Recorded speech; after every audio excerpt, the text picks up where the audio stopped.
Homeopathy மருத்துவம். இன்று நாம் பார்க்க போவது போதையிலிருந்து எப்படி விடுபடுவது.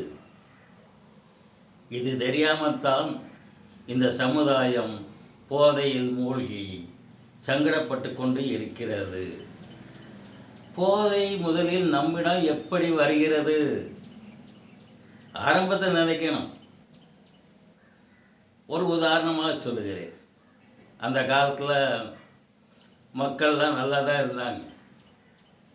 இந்த எங்கள் பகுதியில் சொக்கலால் ராம்சேட் பீடி அப்படின்னு ஒரு பீடி கம்பெனி இருந்தது. அவங்க இந்த என்எஸ் கிருஷ்ணன் போன்ற நடிகர்களெல்லாம் கூப்பிட்டு வந்து ஒரு நிகழ்ச்சி நடத்துவாங்க. நிகழ்ச்சி நடத்தும் போது அந்த ஒரு பீடியை எடுத்து அப்படி பற்ற வைப்பார். அப்படியே சோர்ந்திருப்பார், தெளிஞ்சது மாதிரி நடிப்பார். ஆக மக்களுக்கு அது நல்லது என்று ஆழ்மனதில் பட்டு விடுகிறது. பிறகு எல்லாத்துக்குமே ஒவ்வொரு கட்டு பீடியை கையில் கொடுத்துட்டு போயிடுவாங்க. இவர் உறிஞ்சி அந்த பழக்கத்துக்கு அடிமை ஆயிடுவார். இதான் ஆரம்ப காலம். அதே மாதிரி டீ பழக்கம் எப்படி வந்தது? அந்த காலத்தில் லிப்டன் டீ அப்படின்னு ஒரு டீ இருந்தது.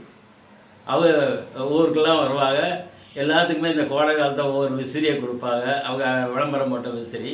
அதோட ஒரு சின்ன பாக்கெட்டையும் கையில் கொடுத்து டீ இப்படி போடணும்னு சொல்லி கொடுத்து கொஞ்சம் டீயும் கொடுத்துட்டு போயிடுவாங்க குடிக்கிறதுக்கு. இதை போட்டு பார்த்து பழக்கம் பண்ணி அவங்களுக்கு டீ பழக்கம் வந்தது. இப்படி பழக்கங்கள் எல்லாம் நம்மிடம் உருவாக்கப்படுகின்றன. சினிமாக்களில் இந்த சிகரெட் பிடிப்பதை ஒரு நல்லதாக காமிச்சு, அவர் தான் ஒரு பெரிய ஆளாக காமிச்சு, அல்லது ஒரு பெரிய ரவுடியாக காமிச்சு அந்த பழக்கத்தை மக்களிடம் புகுத்தி விட்டார்கள். சரி, அவங்க புகுத்துறாங்க, நம்ம ஏன் அதை உள்வாங்கணும்? எது நல்லது கெட்டது என்று நமக்கு தெரியணுமே. ஆக இந்த போதை பழக்கத்தை விடுவதற்கு நாமே தான் முயற்சி எடுக்க வேண்டும். குடும்பத்தில் யாரையும் குடிகாரன்னு சொல்லாதங்க, குடிச்சிட்டு வந்திருக்கானே சொல்லாதங்க, அதை பற்றியே பேசாதங்க. அது அதிகப்படும்.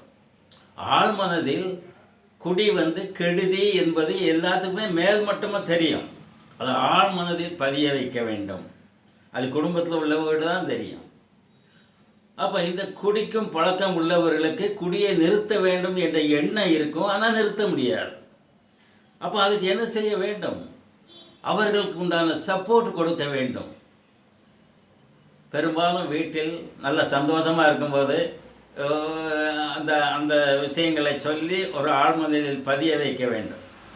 அடுத்தாற்போல் அவர் குடிக்கும் எண்ணம் வரும்போதெல்லாம் அவரே குடிகாரரே நீங்கள் சொல்லி செய்யலாம். குடிக்கும்போது பழக்கம் வரும்போது எல்லாம் கொஞ்சம் ஒரு மிட்டாய், அந்த காலத்தில் ஆரஞ்சு மிட்டாய் போடுவாங்க. இப்போ ஏதாவது ஒரு ஸ்வீட் ஏதாவது போடணும். ஏன்னா குடிகாரர்களுக்கு ஒரு மாதிரி விரைச்சிக்கிட்டு ஒரு மாதிரி படபடன்னு வரும். அந்த குடித்தா தான் சரியாக வரும்னு நினைக்கும். இப்போ அதுக்கு தக்கன ஒரு குளுக்கோஸ் சத்து சேரணும். ஒரு இனிப்பான பானத்தை கொடுக்க வேண்டும். ஒரு ஆரஞ்சு ஜூஸு, லெமன் ஜூஸு, இந்த மாதிரி ஜூஸுகளை அந்த நேரத்தில் ஒரு மாதிரி வர்ற நேரத்தில் அவங்களே வாங்கி குடிச்சிடணும். குடித்தோம்னா அந்த பழக்கத்தை நிறுத்தி விடலாம். அதற்கு அடுத்தாற்போல் இந்த குடிக்கும் பழக்கம் உள்ளவர்களுக்கு சந்தர்ப்ப சூழ்நிலைகள் ஒரு காரணமாக அமையும். அதாவது ஒரு பெரிய விழாக்களில் அந்த ஆளுகளாக தனியாக சார்ந்து விடுவாங்க, தனியாக ஒழிச்சு வச்சு சாப்பிடுவாங்க. அதே மாதிரி ஒரு துக்க வீடுகளில் இந்த மாதிரி சந்தர்ப்பங்களில் அந்த மாதிரி ஆளுகிட்ட சேராமல் நம்ம ஒதுங்கி இருக்க பழக வேண்டும். அதற்கு அடுத்தாற்போல் குடிக்கு முக்கிய காரணம் குடும்ப பிரச்சனைகள். குடும்பத்தில் பிரச்சனைகளை உருவாக்கக்கூடாது. அப்படி உருவானாலும் அதை நீ குடிச்சிட்டு அதை செய்கிற இதை செய்கிறேன்னு சுட்டி காட்டக்கூடாது. அவர்கள் ஒரு நோயாளியாக கருதி அதை எப்படி விடுவிக்க வேண்டும் என்று குடும்பத்தார் எல்லோருமே முயற்சி பண்ணி அவரை விடுவிக்க வேண்டும். இன்னும் நிறைய குடிகாரர்களை நான் பார்த்துருக்கிறேன். கிளினிக்கு அடிபட்டு ஒன்று சண்டை போட்டு வருவாங்க.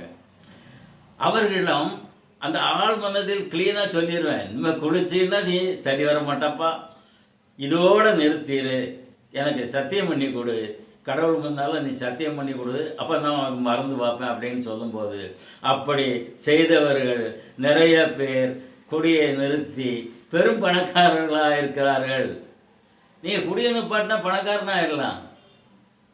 அவர்கள் குடியிலேயே பல விதமான விரயங்கள் ஆகிறது. அதை அவர்கள் உணர மாட்டார்கள். அந்த நேரம் ஒரு சந்தோஷமாக நீ குடி நான் குடின்னு கையில் ரூபா இருந்தால் அள்ளி கொடுத்துருவாங்க. ஆக இந்த குடியை நிறுத்த வேண்டுமானால் நாம் குடியில் இருப்பவர்கள் அவர்களுக்கு சப்போர்ட் பண்ண வேண்டும். அவர்களுக்கு அந்த கிறக்கமாக வர்ற நேரத்தில் ஏதாவது போட்டு கொடுத்து அதை மாற்றணும்.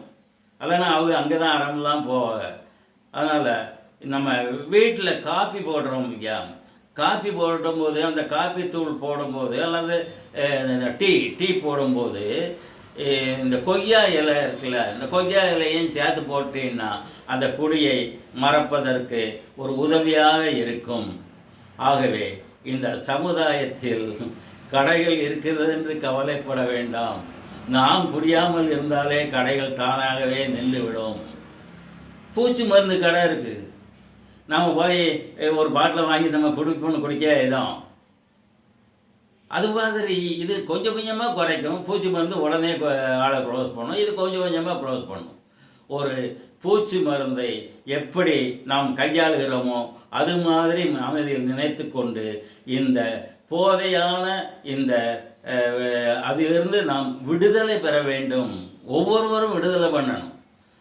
நாம் சமுதாயத்தில் எல்லாரும் இதில் என்ன விசேஷம் தெரியுமா, அந்த கல்யாணம் முடித்து கொஞ்சம் குடிச்சிட்டு வருவான். அப்போ இவனுக்கு உணர்ச்சி அதிகப்படும். அப்படி இருக்கும்போது கணவன் மனைவி சேர்வதற்கு கொஞ்சம் நல்ல சந்தோஷமாக இருக்கும். ஏன்னா இவருக்கு கொஞ்சம் நல்லா இருக்கும். பிறதான் ஓஞ்சி ஒன்றுக்கு இல்லாமல் கிடப்பார். அந்த அந்த பெண்கள் சமயத்தில் விரும்புவாங்க, கொஞ்சம் குடிச்சிட்டு வந்தால் நல்லா இருக்க அப்படின்னு. ஆக அதெல்லாம் விட்டுட்டு முதல் குடிச்சு வந்தார்னா அன்னைக்கு போடுற விஷயம், அன்னைக்கு நீங்கள் கொடுக்குற ஒரு போட்ஸு ஆழ்மனதில் பட்டு அதிலிருந்து இனி குடிக்கக்கூடாது என்கிற எண்ணத்தை உருவாக்க வேண்டும். இப்படி உருவாக்கிவிட்டால் எல்லோருமே குடிக்காமல் ஒரு நல்ல ஒரு பால், ஒரு ஜூஸு, ஒரு பழம், இந்த மாதிரியான ஒரு மாதிரி வர்ற நேரத்தில் கறக்கமாக வர்ற நேரத்தில் ஒரு குளுக்கோஸ் அந்த ஒரு வாழைப்பழமும் தண்ணியும் குடித்தாலே போதும். அல்லது ஏதாவது இனிப்பான ஒரு பொருள் சாப்பிட்டாலே அந்த குளுக்கோஸ் அது சேர்ந்துக்கணும். ஆகவே இதெல்லாம் அனுசரித்து நீங்கள் இந்த பழக்கத்தை கொஞ்சம் கொஞ்சமாக நிறுத்திவிட்டால் உங்கள் குடும்பமும் வளரும், அதோடு நாடும் வளரும் என்று கூறி விடைபெறுகிறேன். வணக்கம்.